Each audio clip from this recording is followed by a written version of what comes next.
Kembali lagi di kabar utama, pemirsa. Partai Kebangkitan Bangsa menilai keputusan PKS mengusung Anies Baswedan dan Sohibul Iman di Pilkada Jakarta merupakan blunder politik. Keputusan yang dilakukan PKS secara sepihak justru akan membuat buntu komunikasi dengan partai lain yang ingin berkoalisi. Sementara itu, poros koalisi di Pilkada Jakarta diprediksi hanya menjadi 2 poros koalisi yang saling berkontestasi.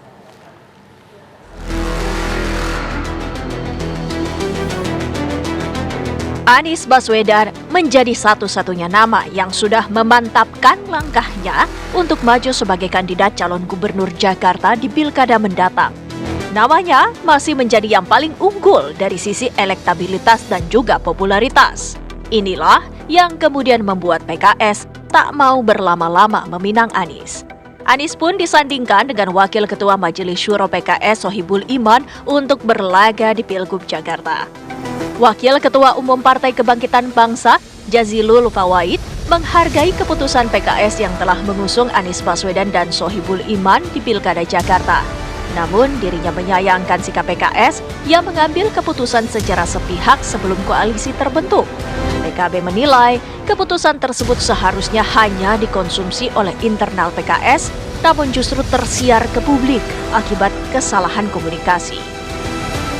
Oh ya, kita hargai sikap PKS yang sudah mengunci, tapi yang diperlukan oleh Jakarta adalah kepemimpinan yang plural, kepemimpinan yang mempersatukan, kepemimpinan yang beragam. Karena selama ini Pak Anies sudah identik dengan PKS.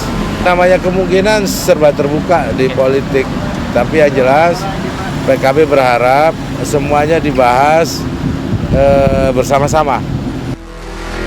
Partai Demokrat memprediksi Pilkada Jakarta 2024 hanya diikuti 2 poros koalisi yang saling berkontestasi. Namun Ketua DPP Partai Demokrat Herman Hairon tak menjelaskan lebih lanjut soal 2 poros koalisi yang akan saling berhadapan. Ia menyebut Ridwan Kamil untuk menang cukup tinggi sebab menurut Herman, Ridwan Kamil memiliki nilai popularitas dan elektabilitas yang cukup tinggi.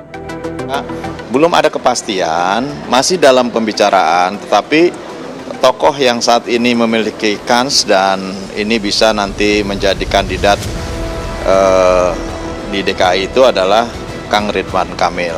Apa pertimbangannya? Pertimbangannya pertama, ya dari sisi popularitas juga Kang Ridwan Kamil termasuk populer. Dari sisi elektabilitas juga cukup tinggi.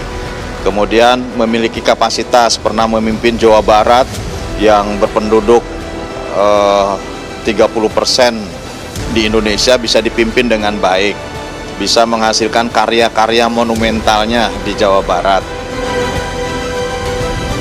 Selain belum ada kesepahaman PKB dan PKS dalam pengusungan pasangan Anies Baswedan di Pilgub Jakarta, Koalisi Indonesia Maju juga masih belum satu suara dalam mengusung Ridwan Kamil untuk menjadi calon gubernur Jakarta. Tim TV One mengabarkan.